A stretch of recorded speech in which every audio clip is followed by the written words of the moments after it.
வணக்கம் அன்பர்களே. ஓம் பிரபஞ்ச சக்தியே நமக. ஓம் பிரபஞ்ச சக்தியே நமக. ஓம் ஆதியோகி நமக. அன்பர்களே, நாம் இறைவனை வணங்குவது சம்பந்தமாக ஏன் வணங்க வேண்டும் என்பது பற்றி 5 கேள்விகளை உள்ளடக்கி அந்த 5 கேள்விகளுக்கான பதிலையும் இந்த பதிவிலே நான் பதிவு செய்து கொண்டிருக்கிறேன். பிரபஞ்சத்தின் வாயிலாகவும் பிரபஞ்சம் தரும் ஞான கருத்துக்களை தங்களோடு உள்ளது உள்ளபடி பகிர்ந்து கொண்டிருக்கிறேன். அவ்வாறாக இன்றைய தினம் நாம் 4வது கேள்விகளை பற்றி நாம் பார்க்கலாம். 4வது கேள்வி என்பது, நான் இறைவனை வழிபடாவிட்டால் என் நிலைமை என்ன ஆகும்? நான் கீழ்நிலைக்கு சென்று விடுவேனா? இறைவனை வழிபடாவிட்டால் என் நிலைமை தவறான பாதைக்கோ தவறான செயல்களுக்கோ சென்று விடுமா என்பதுதான் 4வது கேள்வி.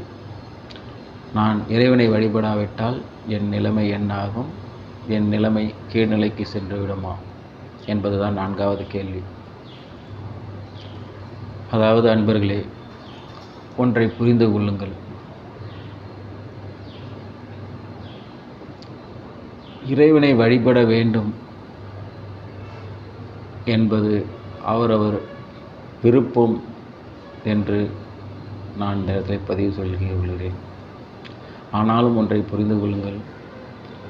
நீங்கள் இறைவனை விரும்பியும் வழிபடலாம், விரும்பாமலும் வழிபடலாம்.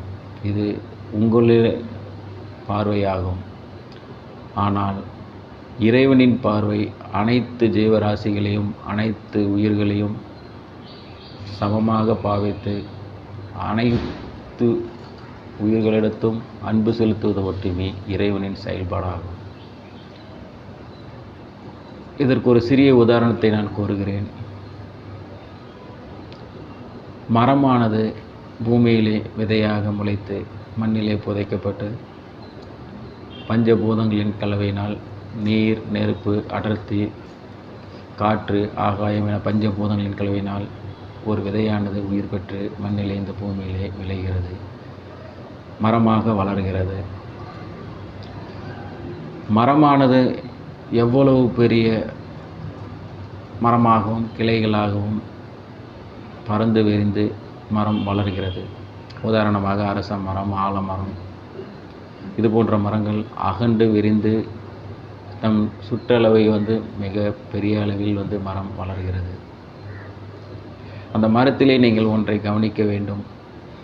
மரத்தில் எத்தனை கிளைகள் இருக்கிறது, எத்தனை இலைகள் இருக்கிறது என்று கணக்கிட்டால் யாருக்கும் தெரியாது, எண்ண முடியாத ஒன்றாகும். ஆனால் அது எத்தனை மரம் என்று கேட்டால் ஒரு மரத்தின் கிளைகள் தான், ஒரு மரத்தின் இலைகள் தான். அங்கே பிரபஞ்சத்தின் இறைவனின் ஒரு கருத்தை நீங்கள் உணர வேண்டும்.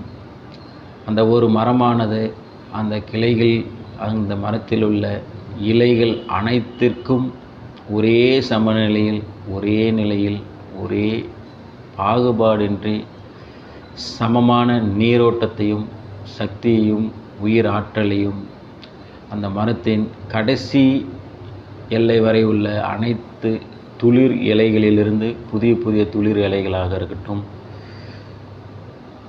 முன்னாடியே பிறந்த இலைகளில் முதிர்வு சென்றாகிறதாக இருக்கட்டும், அந்த மரத்தை விட்டு இலைகள் உதிரும் வரை துளிர்விடும் இலைகளிலிருந்து அந்த இலை முதிரும் வரை அந்த மரமானது அந்த இலைக்கு தேவையான அனைத்து சத்துக்களையும் உயிர் ஆற்றலையும் கொடுத்து கொண்டுதான் இருக்கிறது. இந்த உண்மை தத்துவத்தை நாம் உணர்ந்து கொள்ள வேண்டும். அந்த இலையைப் போல்தான் மரமானது எவ்வாறு அனைத்து இலைகளுக்கும் சரிசமமாக எந்த விதமான பாகுபாடும் இன்றி ஒரே சமநிலையான பசுமையையும் உயிராற்றலையும் சக்தியையும் வழங்குகிறதோ, அதுபோல் நாம் அனைத்து ஜீவராசிகளுக்கும் இறைவனானவன், இறைவன் எனும் மரத்தின் கிளைகளும் இலைகளும் தான் நாம். இறைவனானவன் சித்தர்கள், மகான்கள் போன்ற கிளைகளாகவும் 5 பஞ்சபூதங்களின் கிளைகளாகவும் 5 பஞ்சபூதங்களின் கூட்டுக்கலவையினால் உருவாக்கப்படுகின்ற ஒவ்வொரு உயிரும், ஒவ்வொரு ஆன்மாக்களும், ஒவ்வொரு ஜீவராசிகளும் மரத்தின் உள்ள இலைகளை போன்றவர்கள்தான். புதிதாக இலைகள் துளிர்விடுவது போல் ஒவ்வொரு ஜீவராசிகளும் புதிதாக இந்த மண்ணிலே பிறந்து கொண்டே இருக்கிறார்கள். பிறந்த மனிதர்கள் வளர்ந்து வயது முதிர்வின் காரணமாக இந்த மண்ணை விட்டு பிரியும் வரை அந்த மனிதர்களுக்கு, அந்த உயிரினங்களுக்கு, அந்த ஜீவராசிகளுக்கு என்ன தேவையோ, மரம் எவ்வாறு அந்த இலைகளுக்கு தேவையான ஆற்றலையும் சக்தியும் வழங்குகிறதோ, அதேபோல் இறைவனானவன், இறைவனின் குழந்தைகளாக நாம் இருக்கக்கூடிய அனைத்து ஜீவராசிகளுக்கும், அனைத்து உயிர்களுக்கும் சமமாகவும் எந்த விதமான பாகுபாடையும் இன்றி இறைவனானவன் நமக்கு தேவையான உயிர் ஆற்றலையும் சக்தியையும் வழங்கி கொண்டிருக்கிறான், இனியும் வழங்குவார். இதுதான் பிரபஞ்சத்திற்கும் இறைவனுக்கும் நமக்கும் உள்ள நேரடி தொடர்பாகும். இதிலே நாம் இறைவனை வணங்காவிட்டால் என்ன நடக்கும்? நான் கீழ்நிலைக்கு சென்று விடுவேனா? அல்லது என் நிலைமை தவறான பாதைக்கு சென்று விடுமா என்று நீங்கள் அஞ்ச வேண்டாம். நீங்கள் வணங்குவதையோ உங்களுடைய அபிப்பிராயத்தையோ இறைவன் எதிர்பார்க்கவில்லை. அந்த உண்மை நிலையை நீங்கள் புரிந்து கொள்ள வேண்டும். காரணம் ஏனென்று சொன்னால், உங்களுடைய இயக்கமும், உங்களுடைய செயல்பாடுகளும், உங்களுடைய சிந்தனைகளும் அனைத்துமே அவருடைய கட்டுப்பாட்டில் தான் இருக்கிறது. இதிலே ஒருவர் கீழ்நிலைக்கு செல்வதும், ஒருவர் மேல்நிலைக்கு செல்வதும், ஒருவர் வசதி படைத்தவராக இருப்பதும், ஒருவர் மிகவும் அரிதான பிரபஞ்ச சக்திகளை பற்றி மகான்கள், சித்தர்கள், யோகிகளாக பிறப்பதும், பிறந்து அத்தகைய நிலையை அடைவதும் என்பதும் இறைவனின் ஒரு சிறு விளையாட்டு தான். இதிலே ஒன்றை புரிந்து கொள்ள வேண்டும். இதில் இறைவனை நீங்கள் வழிபட்டால்தான் அது கிடைக்கும், வழிபடாவிட்டால் உங்களுக்கு கிடைக்காது என்பது வேறுபாடுகள் கிடையாது. ஆனாலும் ஒன்றை மறவாதீர்கள். நாம் எல்லா ஜீவராசிகளைப் போல் பிறந்தோம், வளர்ந்தோம், மடிந்தோம் என்று இல்லாமல் எல்லா வேலைகளையும் நாம் செய்து கொண்டு தான் இருக்கிறோம். ஆனால் எந்த வேலையும் நிரந்தரமானதில்லை. தினந்தோறும் பொழுது விடுகிறது, சூரியன் உதிக்கிறது. அன்றாட வேலைகளை நாம் தினந்தோறும் செய்து கொண்டு தான் இருக்கிறோம்.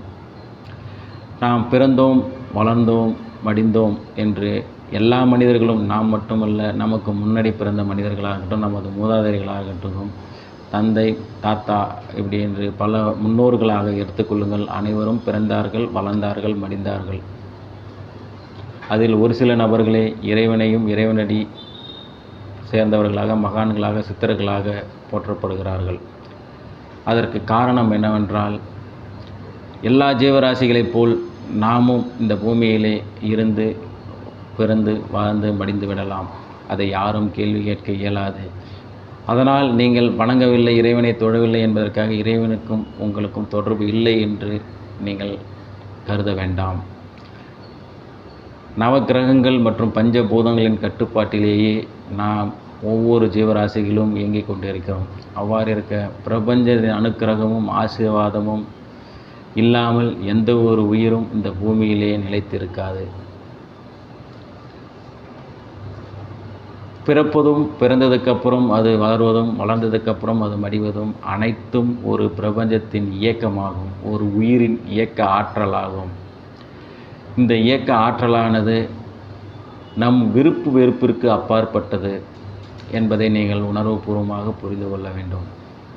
அவ்வாறு இருக்க இந்த உண்மை நிலையை நீங்கள் உணரும்போது, எல்லோரும் வாழ்ந்தார்கள், மடிந்தார்கள், பிறந்தார்கள் என்று மீண்டும் மீண்டும் இந்த செயலை செய்திருப்பவர்களை விட நாம் சற்று வித்தியாசமாக நாம் ஒரு செயலை நாம் இருக்கும்போது, இந்த உடல் ஜீவனோடு இருக்கும்போது சில மாற்றங்களையும் சில உன்னத நிலையை நாம் அடைய முயற்சி செய்ய வேண்டும் என்பதே இறைவனுடைய விருப்பமாகும். அதற்கு வேறு எதுவுமே நாம் பெருசாக செய்ய தேவையில்லை. இறைவன் நம் உயிர்களிடத்து எவ்வாறு அன்பானவர்களாகவும் எந்த விதமான விருப்பு வெறுப்பின்றி சமமாக பாவிக்கின்றானோ, அதேபோல் அதே எண்ணம் அதே அன்போடு நாமும் இறைவனோடு சமமாகவும் எந்த விதமான விருப்பு வெறுப்பின்றி ஆசாபாசங்களின்றி சமநிலையான இதயபூர்வமாக கருணையுள்ளத்தோடு இறைவனையும் நாம் தொழ வேண்டும் என்பதுதான் இறைவனின் விருப்பமாக இருக்கிறது. அதிலே இறைவன் என்பவன் வேறாகவும் நாம் வேறாகவும் இல்லை. அதையும் நீங்கள் புரிந்து கொள்ள வேண்டும். இறைவன் என்பவன் ஏற்கனவே நான் கூறியிருக்கிறேன், ஒவ்வொரு ஜீவராசிகளும் அணுவாகவும் அணுவின் அணுவாகவும் உயிர் ஆற்றல் பெற்று இருக்கிறான். அவ்வாறு இருக்க நாம் இறைவனை விட்டு பிரிந்து விடவும் இல்லை, இறைவனும் நம்மை விட்டு பிரிந்து விடவும் இல்லை. இறைவன் நம்மிடம் ஒன்றே ஒன்று தான் எதிர்பார்க்கிறார். நம்மை எவ்வாறு இறைவன் கருணையுள்ளத்தோடு அணுகி நம்மை காத்து நிற்கிறாரோ, எந்த விதமான எதிர்பார்ப்புமின்றி நம்மை காத்து நம்மை போல் பல ஜீவராசிகளை காத்து ரசிக்கிறாரோ, அதே போல்தான் நாமும் இறைவன்பால் அன்பு செலுத்தி கருணையுள்ளத்தோடு எந்த விதமான எதிர்பார்ப்புமின்றி அந்த இறைவனோடு நாம் கலக்க வேண்டும் என்பது அவருடைய விருப்பமாகும். அத்தகைய விருப்பத்தை அறியாமல் இருக்கிற வரை நாம் அதை செய்ய வேண்டியதில்லை. இறைவனும் அதை எதிர்பார்க்க மாட்டான். ஆனால் இந்த உண்மை நிலையை நீங்கள் உணர்ந்த பிறகு இறைவனை அடைய முயற்சி எடுத்தாலே அதுவே மிகப்பெரிய விஷயம். நீங்கள் முயற்சி எடுக்கும்போது இறைவன் உங்களுக்கு உண்டான வழிகாட்டுதலையும் செயல்பாடுகளையும் அதற்குண்டான சூழலையும் நிச்சயம் உருவாக்கி தருவார். நீங்கள் அதை பற்றி சிந்தனை செய்து அதற்கான முயற்சி எடுத்தாலே போதும். பிறகு நடப்பதெல்லாம் இறைவனே வழிகாட்டுவார். இறைவன் என்பவர் எந்த ரூபத்திலும் மரம், செடி, கொடிகள், பறவைகள், உயிரினங்கள், மனிதர்கள் என்று எந்த ரூபத்திலும் நமக்கு உதவி செய்து கொண்டே இருப்பார். அத்தகைய இறைவனோடு நாம் கலக்கும்போது இறைவனுடைய வார்த்தைகளையும் சமிஞ்சைகளையும் நாம் உணர்வுபூர்வமாக மட்டுமே நாம் உணர்ந்து கொள்ள முடியும். அந்த உண்மையை நீங்கள் புரிந்து கொள்ள வேண்டும். இறைவனோடு நாம் கலந்து பேச வேண்டுமென்றால் உணர்வு ரீதியாக மட்டுமே, உணர்வுபூர்வமாக நம் சிந்தனை வழியாக நம் அறிவின் வழியாக மட்டுமே இறைவனோடு நாம் கலந்துரையாட முடியும். ஒவ்வொருவரிடமும் நாம் கலந்து பேசுவதற்கு ஒவ்வொரு கருவி தேவை. மனிதர்களுடன் நாம் கலந்து பேசுவதற்கு வாய் மூலமாக வார்த்தைகள் மூலமாக நாம் கலந்துரையாடுகிறோம். அதையே ஆடு, மாடு, பல விலங்குகளிடம் நாம் பேசும்போது அதன் பாஷையிலேயே அதற்கேற்ற போல பார்த்தா நாம் வாய்மொழியை நாம் பயன்படுத்தி அதனோடு நாம் கலந்துரையாடுகிறோம். அதேபோல் மரம், செடி, கொடிகள் இருக்கிறது என்றால் அதனோடு நாம் உணர்வுபூர்வமாக நாமும் அந்த மரம், செடிகளை போல் நாமளும் அதனோடு உணர்வுபூர்வமாக உணர்ந்து அதனோடு நாம் கலந்துரையாடி நம்மளுடைய கருத்துக்களையும் அவருடைய கருத்துக்களையும் பகிர்ந்து கொள்ளலாம்.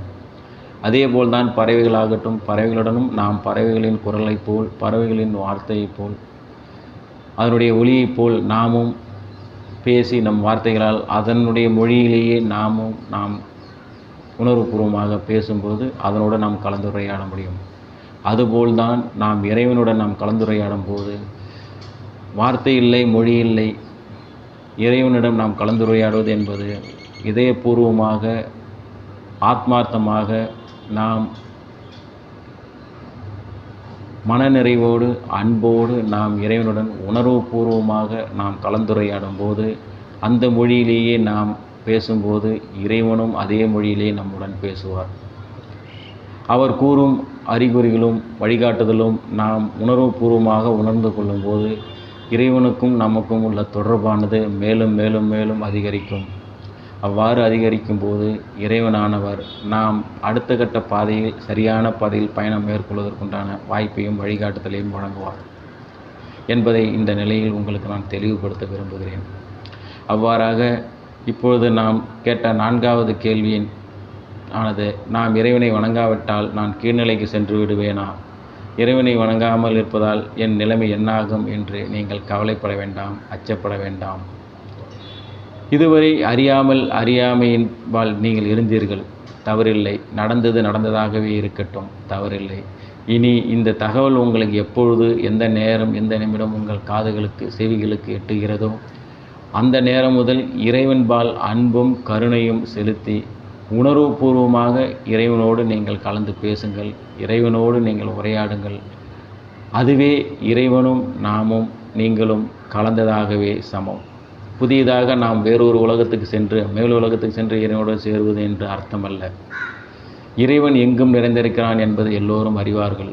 அவன் அணுவின் அணுவாக இருக்கிறான் என்பதும் எல்லோரும் அறிவார்கள். அவ்வாறு இருக்க அணுவோடு நாம் கலந்துரையாடுவது என்பது உணர்வுபூர்வமாக கலந்துரையாடுவது என்பதே ஆகும்.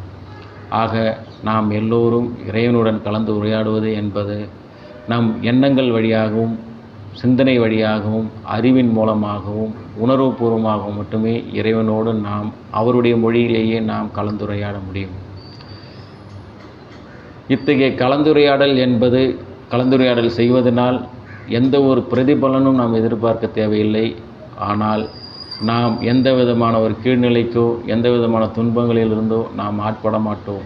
ஏனென்றால் இறைவன் எவ்வாறு சமநிலையாக இந்த பிரபஞ்சத்தில் இருக்கிறாரோ, உண்மை நிலையை அறிந்து எந்த விதமான இன்ப துன்பங்களுக்கும் விருப்பு வெறுப்பும் இன்றி சமநிலையான பாவனையில் இந்த பிரபஞ்சத்தில் இயங்கிக் கொண்டிருக்கிறாரோ, அதுபோல் நாமும் எந்த விதமான விருப்பு வெறுப்பின்றி சமநிலையான உயிராகவும் ஜீவனாகவும் கடவுளாகவும் நாம் இயங்க முடியும். அதற்கான பாதையே இந்த பாதையாகும் என்பதை இந்த நேரத்தில் தெரிவித்து நன்றி கூறுகிறேன். நன்றி.